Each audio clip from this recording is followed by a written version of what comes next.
Suatu ketika, kerajaan Jenggala diserang oleh musuh. Ketika perang semakin sengit, permaisuri raja yang bernama Putri Dewi Sekartaji melarikan diri dan bersembunyi ke sebuah desa yang jauh dari Jenggala. Untuk menjaga keselamatannya, ia menyamar sebagai gadis kampung. Dewi Sekartaji tinggal di tempat Nyai Intan. Nyai Intan adalah seorang kaya yang mempunyai 3 putri, yaitu Kelenteng Abang, Kelenteng Ijo, dan Kelenteng Biru. Oleh Nyai Intan, Dewi Sekartaji diangkat anak dan diberi nama Kelenteng Kuning.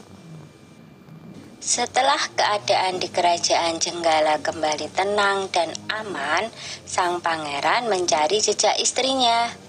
Ia pergi dan menyamar menjadi seorang pangeran yang sedang mencari jodoh. Panji Asmarabangun menyamar dengan nama Ande-Ande Lumut, lalu membuat sayembara. Dalam waktu singkat, berita sayembara itu tersebar jauh hingga ke desa si Kelenteng Kuning. Kelenteng Abang, Ijo, dan Biru mendengar kabar sayembara itu. Mereka sangat senang dan ingin mengikuti sayembara itu.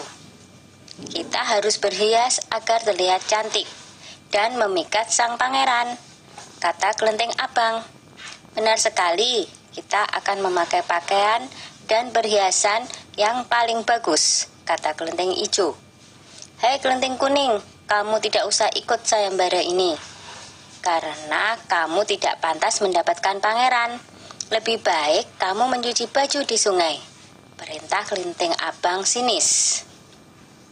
Ketika Kelenteng Kuning sedang mencuci di sungai, tiba-tiba seekor burung bangau datang menghampirinya.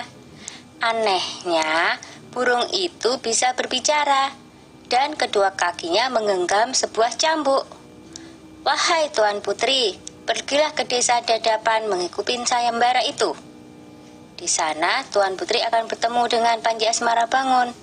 Bawalah cambuk ini, siapa tahu nanti dibutuhkan, ujar sang bangau sambil meletakkan cambuk itu di atas batu.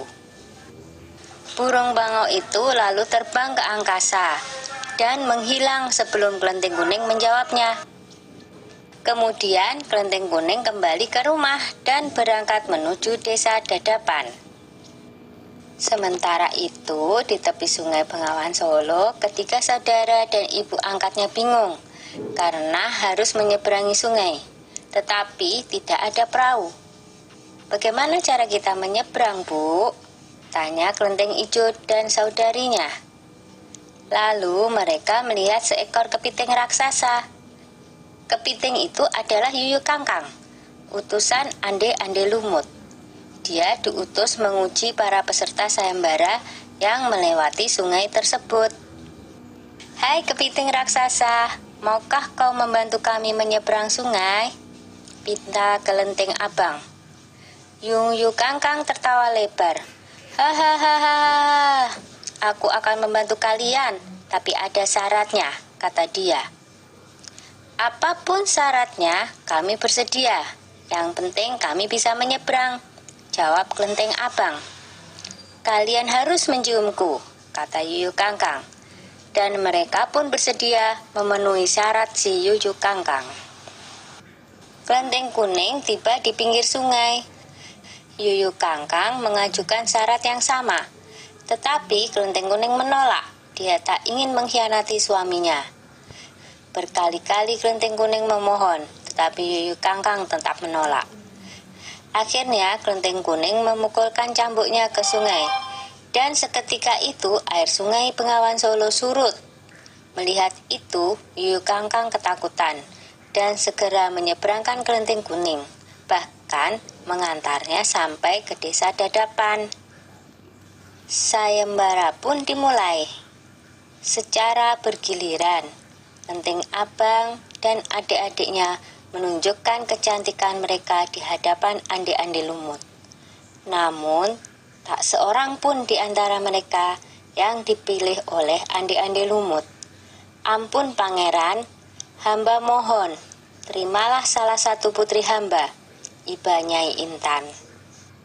Ande-Ande Lumut menjawab, "Wahai Nyai Intan, ketahuilah, aku tidak bisa memilih seorang pun dari putrimu, karena mereka telah mencium si Yuyu Kangkang."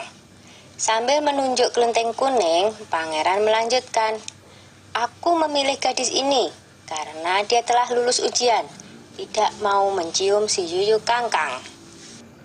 Nyai Intan dan ketiga putrinya baru sadar bahwa mereka ditolak oleh Ande-Ande Lumut karena tidak lulus ujian. Kemudian Ande-Ande Lumut membongkar penyamarannya dan mengatakan bahwa dia adalah Panji Asmara Bangun. Kelenteng kuning sangat bahagia karena bertemu lagi dengan suaminya.